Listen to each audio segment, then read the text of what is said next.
Welcome to the Jerry Graves Challenge. Challenge us about narcissism and how to bring about justice. I want to go ahead and jump straight into the topic.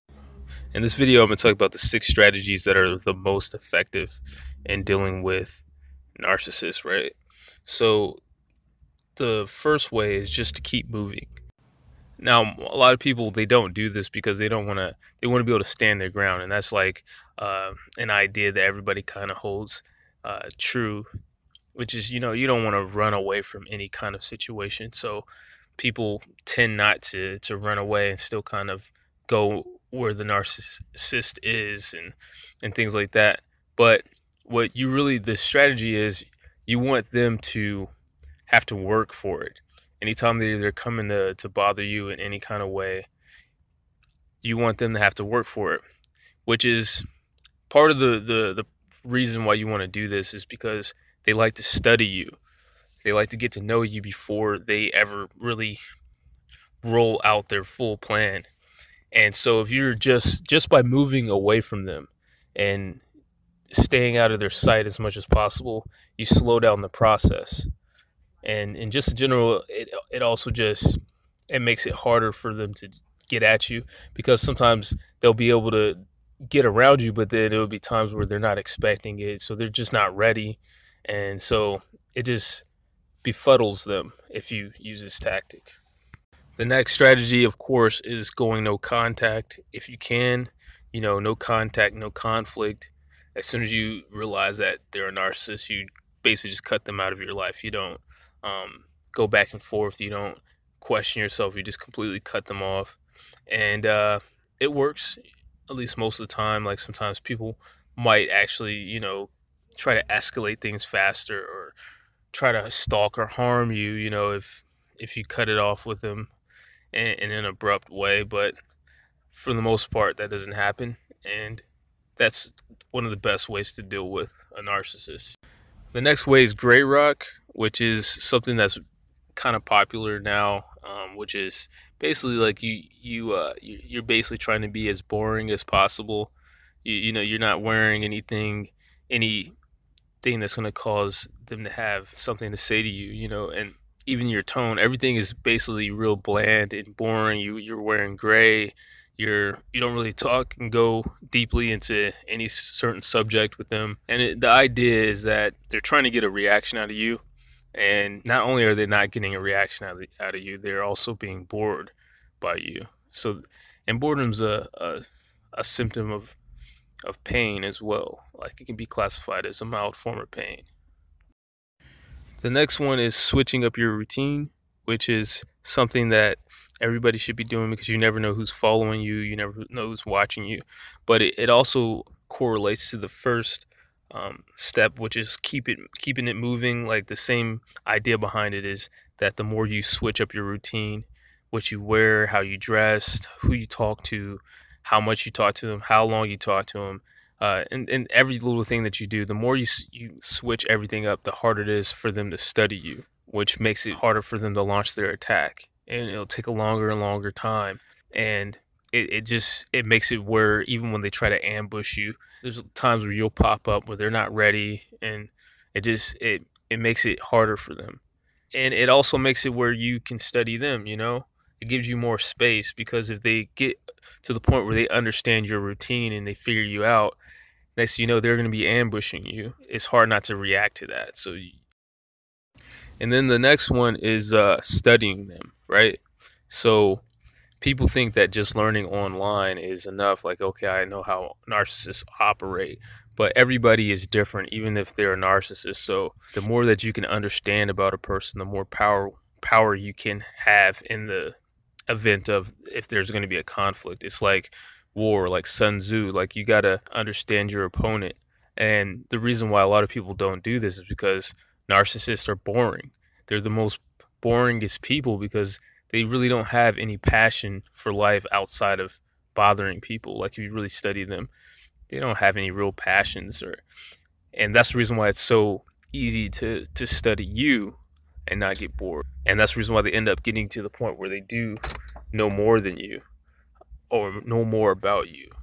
Whether they're boring or not, you have to learn how to study them, and you got to do it better than they do it to you. You can't get caught.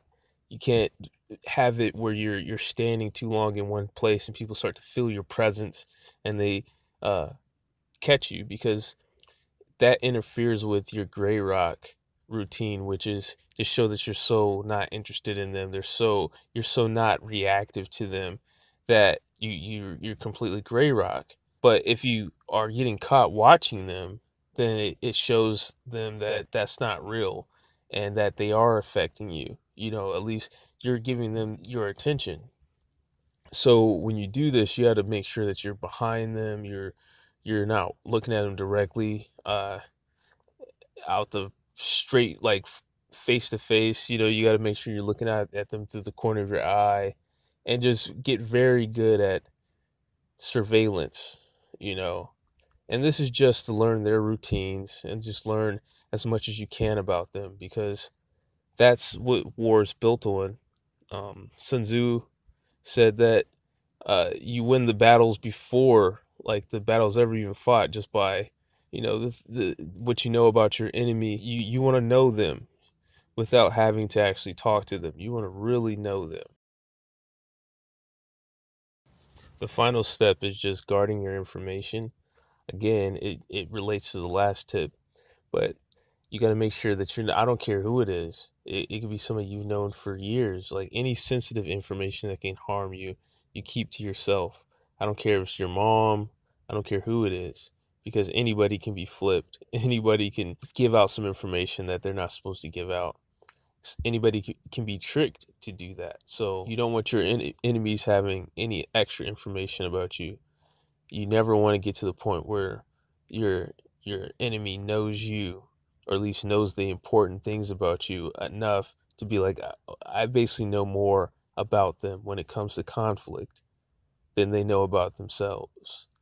You don't want them to be able to say that about you. So guard your information, and just in general, don't talk that much. Don't talk that often unless there's something constructive that you actually need to say, you know. But other than that, just keep your mouth shut. I'm a Navy guy, so I already know that loose lips sink ships. And I've actually seen some things, you know, overseas where that kind of freaked me out, you know. There's this one time I was in Dubai, and I was sitting in a mall, right, with me and a couple other people. And this woman walked up to us. Now, we were not being the most casual of people. We weren't trying to fit in.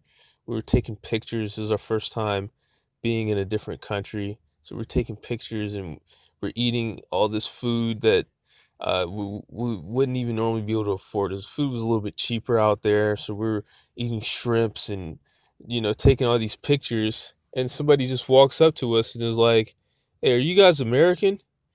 And then we're just like, we didn't know what to say. So we just said, yeah.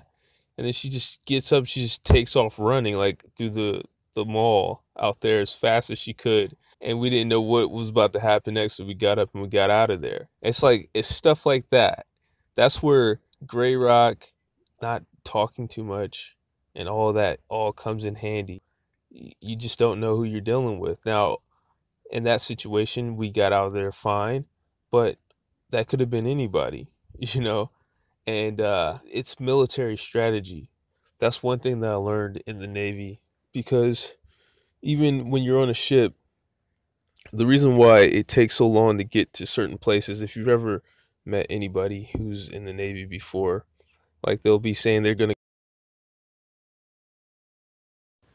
go somewhere, they're gonna go to a certain country, or they're gonna be somewhere, and then you're like, dang, it's taking them a long time, and it always does. They can never give you a specific time they're gonna be there, just because, just in general, you're not allowed to do that in the military, uh, because literally battleships and all types of stuff has been lost. Types of things have gone crazy and haywire over just the fact that somebody knows where you are and when you're going to be there. Even when you're traveling across the sea, they don't ever go straight to any destination. You know, you go a little bit in your destination, then you turn back around. Then you go back in the destination, and then you turn and do a couple circles, or you just be random as hell just to make sure that you never nobody could track you. So it's a pain, but that's what you have to do in war and just in general against a narcissist. You need to be doing the same thing. Never be predictable. Never do the same thing. Always switch up your routines, even if seems like it's not useful, unless because you just never know. Even in something like that, you don't know if it's not useful until you made it out. Like if you don't make it out, then you're like, okay, well, maybe I should have kept doing that. So even then, even if it doesn't feel like it's useful, keep doing it. But most advice I would say, if it's not useful, don't do it. But that's been proven that never be predictable. But that's all I have for you today. Thanks for watching. Leave a like, leave a comment, subscribe. Peace.